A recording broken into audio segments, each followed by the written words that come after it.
Let's talk about the community and my first impressions on Horde mode. Man, this is a huge game mode. There's so much video and strategy that you can go into this, so much so that I'm going to be making more videos on it, a complete discussion breakdown, strategy videos, and more, but let's keep going into first impressions. So, people wanted endless mode. I see a lot of the people in the community saying that. And this is not the goal that it had with this. With the completion, with the leaderboards, they wanted a finite ending to be able to reach and get that score. Sure, you can score in endless mode with other ways. I mean, look at Dusk, it does it. But as we look at this Horde mode gameplay today and have a discussion, that's not what it wanted with their gameplay. So while it may not be Call of Duty Zombies Horde mode style, it is of its own thing. We need to talk about that. So, are we turning more into Mario with fire poles and platforming and now coin gathering?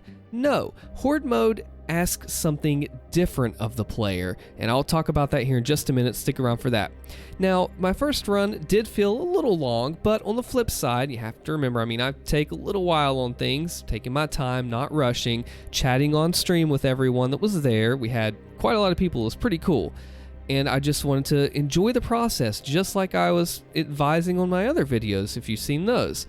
The weapon randomization could make things a little uneven, if you're actually trying to compete for the leaderboard, which, from my understanding, the leaderboards are meant for more of bragging rights, not so much as like, oh, this is cutthroat neck-and-neck competition. So the weapon randomization, I've seen some mixed results in the community. Some people are not so much a fan of it, and hey, I get it. If you get the short end of a stick, it kind of sucks to have to fight your way out while other people have a definite advantage.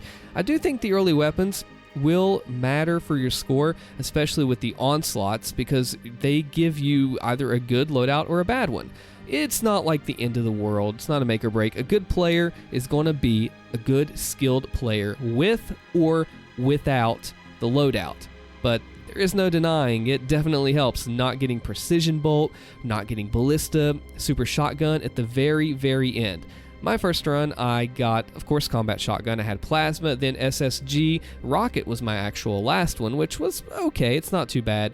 You do get the last weapons pretty late into it, just going into the Holt. You do get BFG, which I didn't use, and the hammer, which I absolutely did use. Talk about its balance, too. The hammer is actually switched to 4 charges instead of 2 when you grab it at the end of Reclaimed Earth. That's also something for a combat video one day to go in a little more detail on, but as of now, I'll say that I do appreciate the change, and it was not done without thought. Hugo asked the community, checked up with everything, and they just wanted to have it fair and balanced hammer for Horde mode, which, like I said, is absolutely worth talking about in another video, as it's pretty dang important, because too much hammer spam would really kind of make things not as challenging, But all in all, the randomization, it could go either way. I'd be curious to see this Horde mode without it. And by the way, when you're doing this conversation, comment below as you watch the video.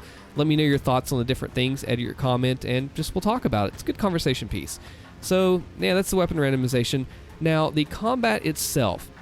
The combat itself is a good challenge. It's tough, but it's not too crazy.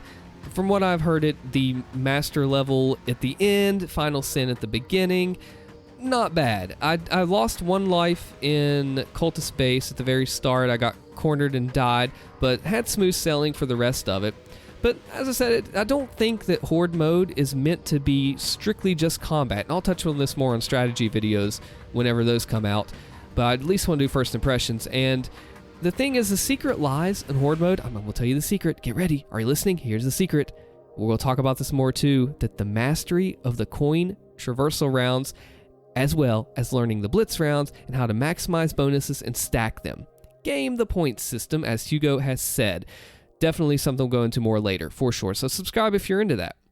You can take an A-tier Horde mode player. You can put them up against an S-tier combat guy that's someone that's not very good at the traversal and coins, and it'll almost even out, I guess, like kind of, not sort of, really, because the A-tier Horde mode player may not be the best at the combat, but the fact that he has the traversal skills, the coins, knows how to do the onslaughts, knows how to maximize all of his bonuses, that has to be considered, and that goes a long way. And it sounds simple, really. Well, just master everything.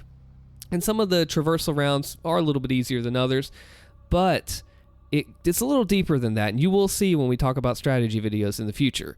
It incentivizes you really just to learn it all. You can't be a one-track mind player. You have to be not a one-trick pony. You have to be a master of everything, a jack of all trades, because each area builds off another.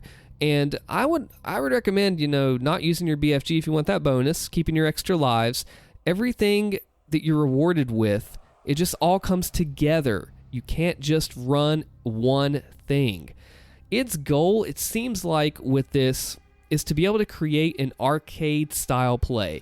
Not just to have you do combat alone, like I said, but everything, and to throw things at us that we haven't ever seen before. There's some monster combinations that are pretty nasty and new, hazardy look, just a lot of tricks and traps, as I referenced Doom 2 map number 8, that we haven't seen, but is tricky. It's nice. There were a few times when I was playing this, I was like, oh, well, I've never seen that before. That's new. Now, I don't want to spoil too much, but near the end, there's a certain Marauder section and a certain buff totem, and you have to figure out the combat puzzle. How do you access that totem? What can you do to get there? And that's all part of the Thinking Man shooter. I was actually speaking with someone, the channel member Combat Medic, and once he said that he learned the Doom dance, everything clicked together for him and really just helped understand this game and make it fun. Horde mode asks you to learn the Horde Dance. It is the Doom dance, yeah, don't get me wrong, it really is. But man, it's kind of its own ordeal. So when you change your mindset from just I'm going to quick switch and blah, blah, blah, and all that stuff, to how can I maximize my points? What can I do? What kind of strategy will Allstin come out in future videos and talk about? I don't know. I've started writing those now and getting some tips. If you have any Horde tips, comment them below, message me in Discord, let me know, and we'll try to include them. So it's a whole nother game. It's an arcade-style play, and it rewards you for its Horde combat loop. Now, the Slayer rank will totally be achievable. I got, 275, 285,000 on my first run or something on Nightmare, and you really shows how maximizing things work out. Day 1, people are going to be pretty close to Slayer rank. Totally doable. Top 200 for the highest ranking banner, and Slayer rank is what I'd personally like to achieve.